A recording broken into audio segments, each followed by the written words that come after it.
Morning. Good morning. Hi. So my first question for you all is by raise of hand, how many of y'all saw somebody that you knew this morning coming into the summit? All right, I see a few hands, okay?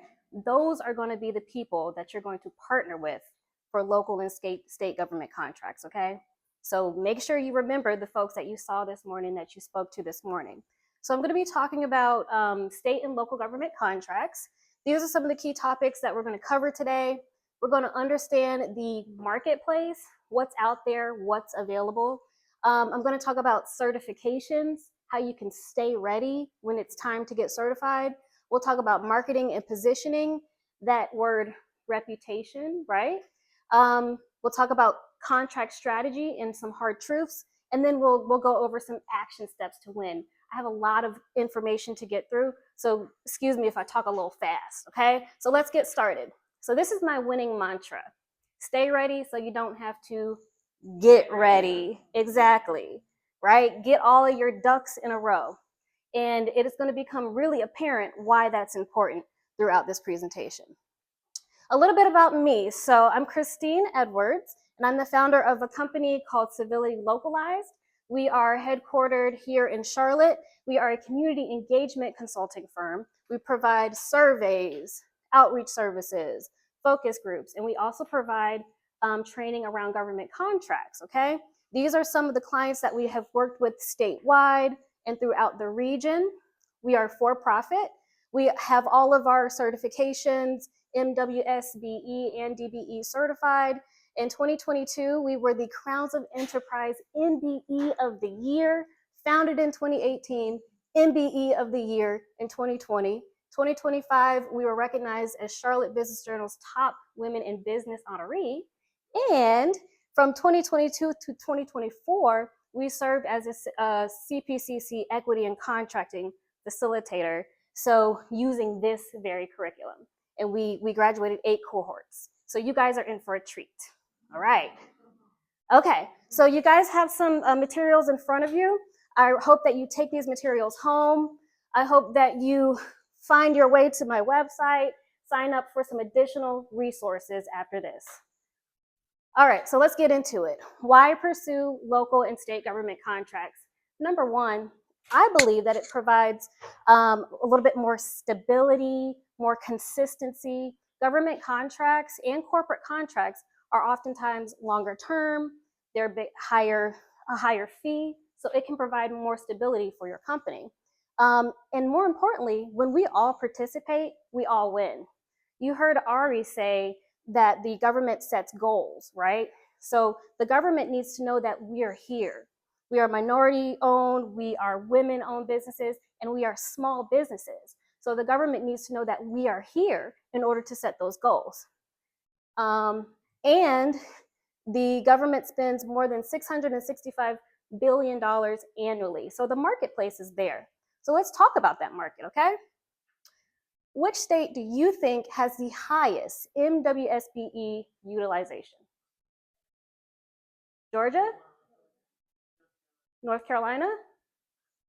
The answer is New York. And so I did a little bit of research. I listened to this podcast. It's called 4 Degrees to the Street. A colleague of mine dug into some of the MBE spending, so I wanted to share that with y'all today. In New York, for FY23, their goal was 30% MBE spend, and they exceeded that. They reached 32%. When you think about a state like New York, which is the most populous, New York City is the most populous city, so you have to think about that level of growth and just the sheer population that's there, right? But what's unique is that how were they able to reach 30% of MWBE spend? How did they do that? They reduced their certification processing time from 90 days to 7 days, okay? Okay. They increased the number of certified firms, they removed the backlog, and they had leadership go ahead and increase those goals. And I got this from the disparity study. Remember that word, disparity study, okay? Let's look at Georgia. Where does Georgia stand? So GDOT is a certifying agency for Georgia. They spent $3 billion with prime contractors. $69 million was spent with MBEs and DBEs. That is 2%, y'all. That's 2%. Subcontractors is a lot better at 17%. So what does that tell you? Subcontracting is quite the opportunity, okay? Again, disparity study. This is where I'm finding that information. If you can hold off until the end and jot it down. North Carolina. This is where we live, but you might be doing business all over the country. So that's why I want to give you an idea of what other states are doing. Y'all, I didn't even type the numbers out. I just grabbed a screenshot because it's not looking good. The total spend for North Carolina was $9 billion. The total minority spend was $92 million. That is less than 1%, y'all. What about, so that's total minority spend. That is MWBE, so that's minority and women. When you look at just women, that's 2%. So what we're seeing in North Carolina is minority-owned businesses are faring well, but our women-owned businesses in that category are doing a little bit better in terms of the spend. But there is good news.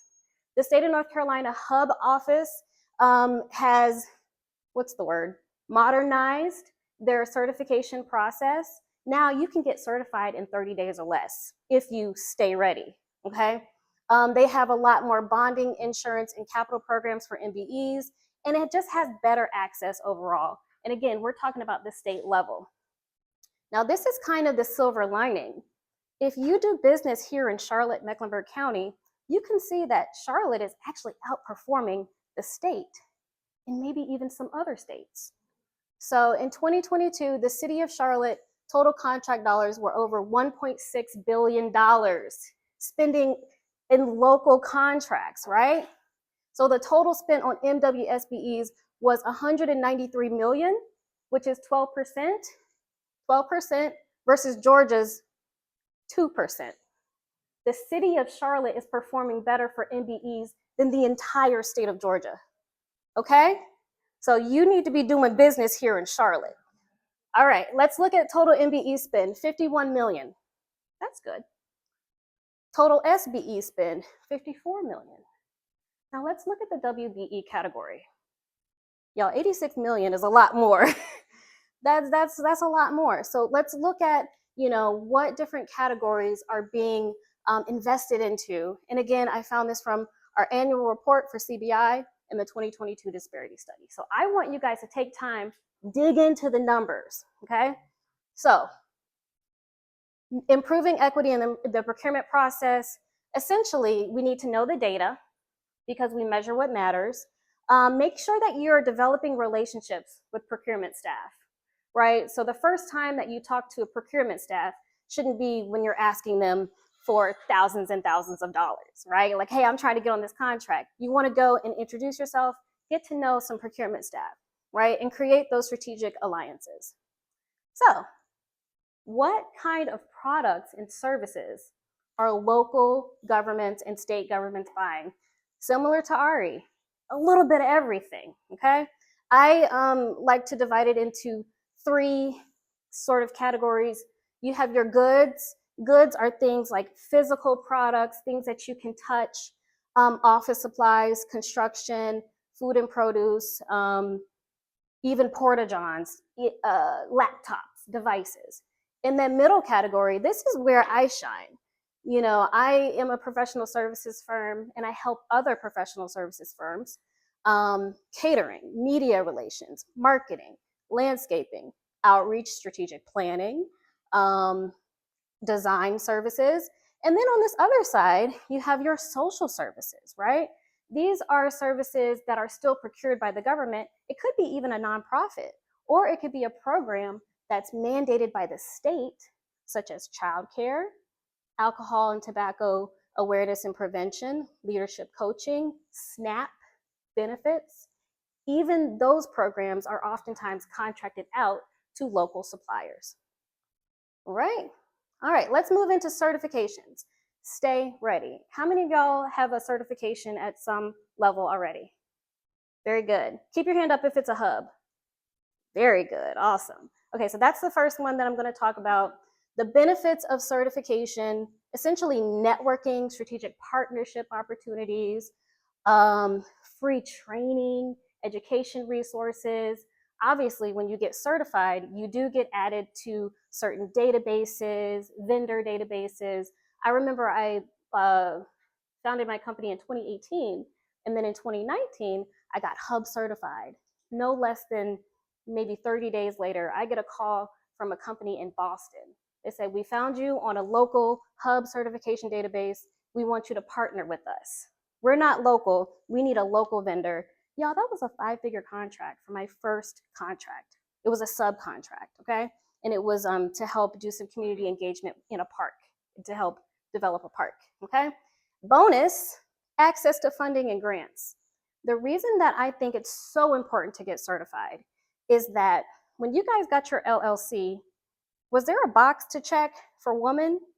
No. Was there a box to check for race? No. So how does the state of North Carolina know that we're here? Because we have to get certified, right?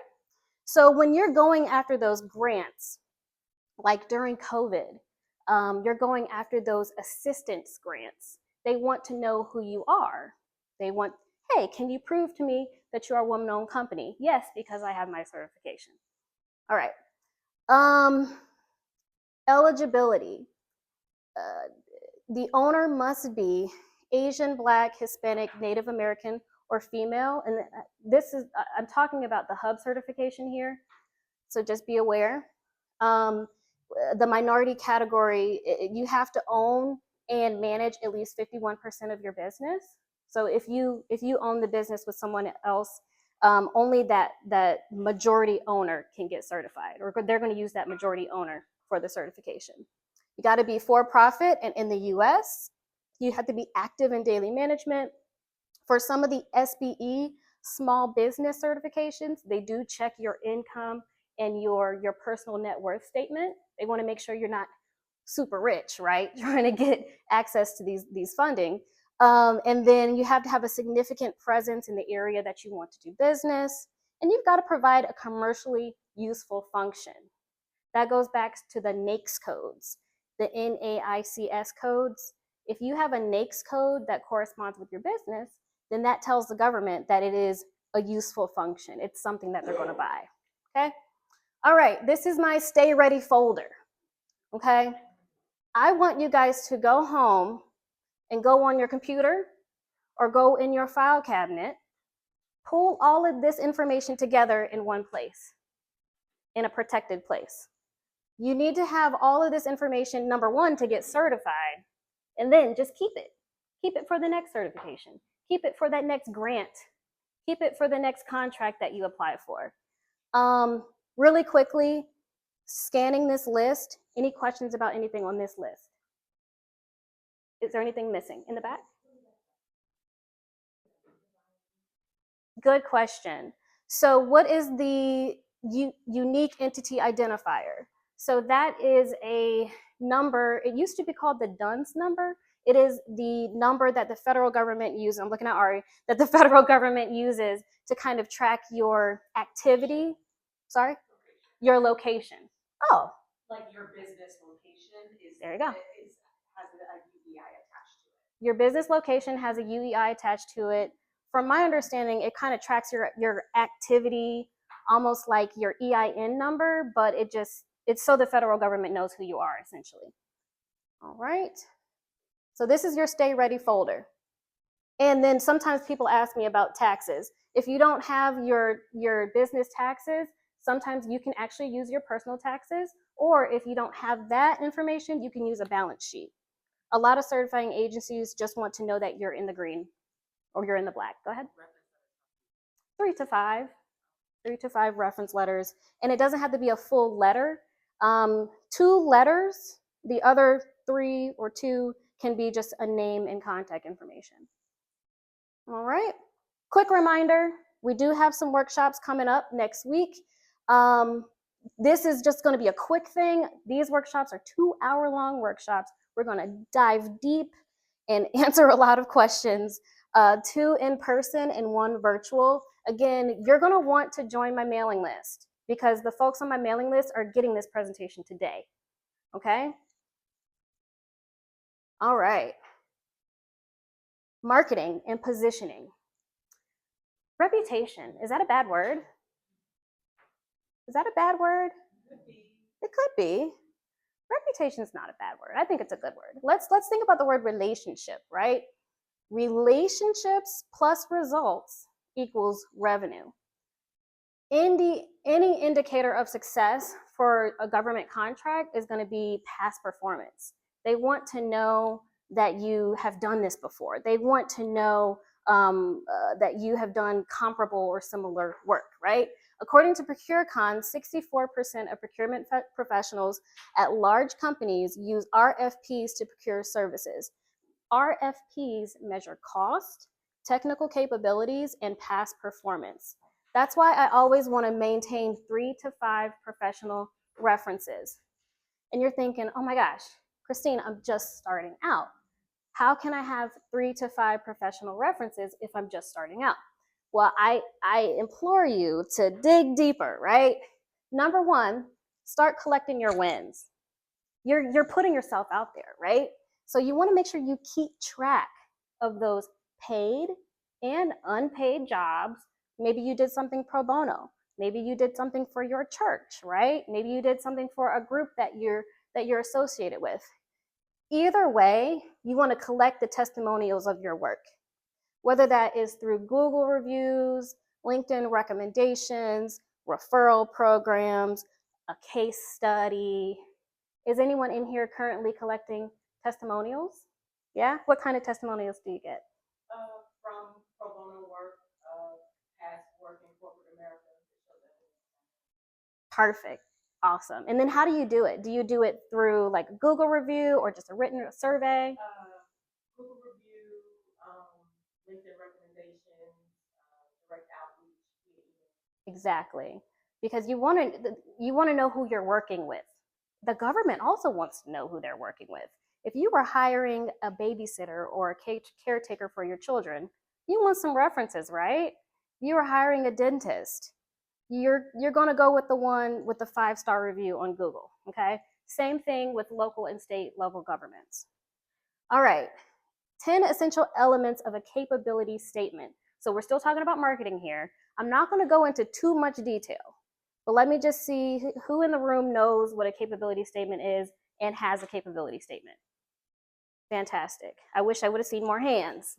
If you look in this guidebook, on the second page, there's actually a QR code. You can actually download some free templates on Canva for a capability statement, okay? So a capability statement is essentially a resume for your business. It's a resume. It changes over time, and it should change over time, right? So that's going to be your capability statement. You need to make sure you have your name, contact information, and a company profile, just like you would have on a resume. Okay. Core competencies. What are the things that you are good at? What is the thing that somebody's going to hire you for? Your UEI, NAICS codes, commodity codes, all of your certifications are also going to be on your capability statement. And then towards the bottom or off to the side, you can really get creative here too. Your differentiation. What makes you different? Do you have a proven method? Do you have a 5-step process? Do you have 20 years in the game? That's your differentiation, okay? And then you have your past performance, which is your 2 to 3 clients that you have worked with before. Okay, thank you. All right, so one last thing on marketing to the government, it's different, okay? B2C is business to customer. That's a large scale market. Brand awareness is important. B2C is Starbucks coffee, okay? B2B is business to business. It's more niche, right? It's rationally driven. B2B is like Zoom, right? Like I use Zoom because it's affordable and I know how to use it. I buy Starbucks because I love Starbucks, right? And then B2G is business to government. It's a niche market, but they care more about your past performance and your capacity to deliver a very important and specific service, okay? And the example is a payment system for water bills. Like it's so specific. So that's the difference in marketing. All right. Last but not least. All right. You guys still with me? Okay, here we go. Hard truths. Contract strategy. So your winning strategy, right? Understanding government procurement. So there are some contracts that you can win, or some business that you can win without an RFP. But most local governments and state governments use RFPs, or they use what they call the bid process to hire firms, and they use that at a certain threshold. Like if it's something that they can't put on a purchase card, then they have to put it out for a RFP, and also so that it's equitable, it's fair. Okay. And what is an RFP? It is a request for proposal. They measure cost, technical capabilities, and past performance.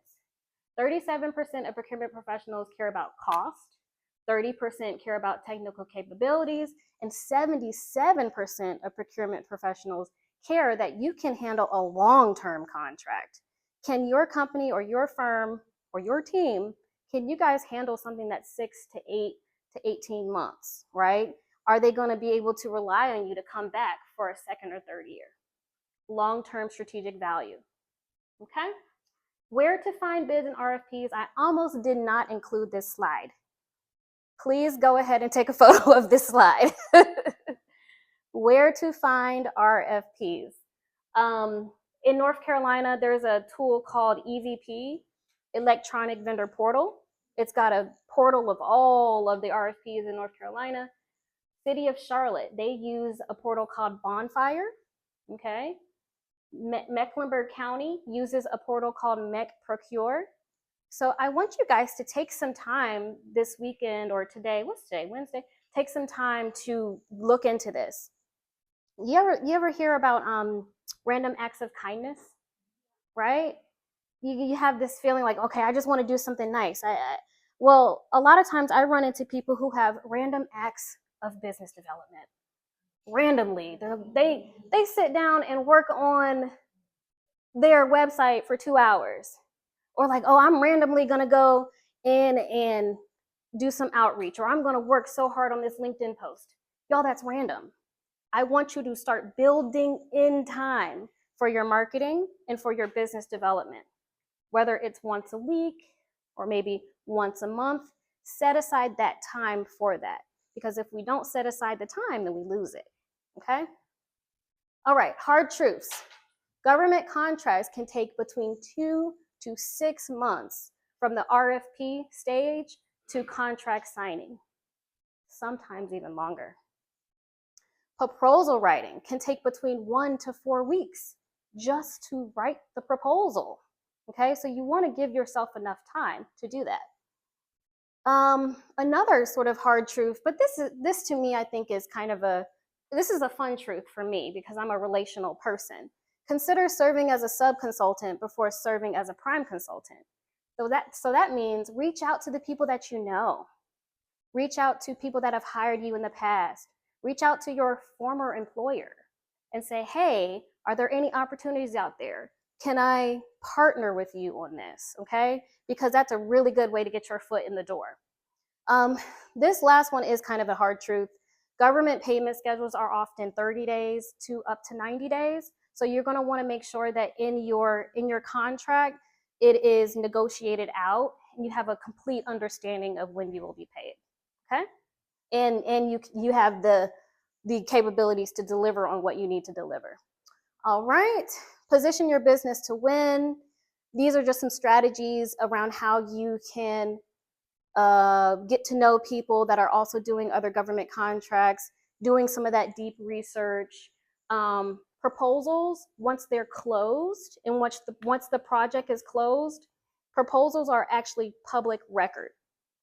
Okay? They're public record. So you can Google, or you can reach out to your procurement staff at the city and say, hey, do you have any proposal examples I could take a look at? Okay? All right. Recap. Opportunity is there at the state and local government level. Certifications, marketing, and it's worth it, right? The contract strategy, though it may be hard, I believe that it is worth it. There are no shortcuts to any place worth going, and that's what I have for you. Thank you so much. Thank you.